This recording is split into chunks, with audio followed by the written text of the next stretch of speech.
Je veux recruter pour Istia Compétences, mais aujourd'hui, le site de Pôle emploi, c'est une galère pour les offres d'emploi. Mais on va voir ensemble comment construire son offre d'emploi pour attirer le plus de candidats.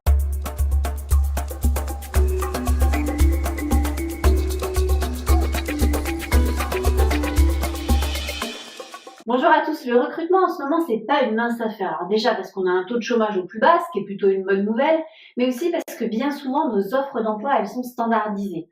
Alors j'en ai fait l'expérience récemment puisque j'ai moi-même posé une offre sur le site de Pôle emploi pour Istia Compétences et je me suis rendu compte que nos offres d'emploi, justement, elles étaient très standardisées et qu'il était indispensable de se démarquer. Et je vais vous donner quelques astuces justement pour vous démarquer. Alors premier point, c'est l'intitulé de votre offre d'emploi. Sur le site de Pôle emploi, vous avez la possibilité de choisir un intitulé qui correspond donc au code ROM de Pôle emploi. Ça va être le premier point. Ensuite, vous avez l'option facultative et c'est bien celle-ci qu'il faudra prendre. Mettez le nom du poste qui correspond réellement aux activités et pas un nom de poste standardisé. Il faut que ça corresponde exactement. Ne regardez pas ce qu'il y a sur la fiche de poste, mais bel et bien quel est le nom que vous pouvez attribuer au poste. Ensuite, vous allez avoir une partie descriptive et c'est dans cette partie descriptive qu'il faudra être le plus précis possible. Parce que finalement, après, vous allez voir, vous allez être très contraint par les informations que vous allez pouvoir mettre, sauf dans la partie descriptive. Alors la partie descriptive, vous allez pouvoir la faire en 3 axes. La première partie, vision, mission, valeur. Pourquoi votre entreprise existe ? Qu'est-ce qui influence son fonctionnement et surtout quelle est votre projection? Ici, vous allez aussi pouvoir afficher quelle est vos méthodes de recrutement et surtout la durée d'un recrutement parce que ça permettra encore une fois aux candidats de pouvoir se projeter. Deuxième point, le poste. Là, c'est un élément important puisque après, comme je vous le disais, vous allez être contraint. Donc, il faudra préciser quelles sont les missions, quelles sont les fonctions, quelles sont les responsabilités du poste.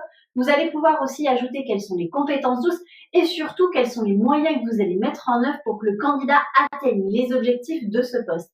N'hésitez pas ici à construire le poste et donc le descriptif de votre poste autour d'un élément contextualisé. Et pour la troisième partie, c'est le profil du candidat. Alors, ne faites pas une liste à la Prévert de ce que vous attendez d'un candidat, mais plutôt la manière dont il pourrait, lui, se projeter dans le poste et donc comment vous le projetez dans le poste. Sur le profil du candidat, n'hésitez pas aussi à parler de l'équipe dans laquelle il va être pour qu'il puisse encore une fois se projeter dans cette équipe-là et bien entendu, par rapport justement au profil qu'il a, si ça matchera avec l'équipe. Avant de passer à la suite, n'oubliez pas de vous abonner à la chaîne et de mettre un petit j'aime.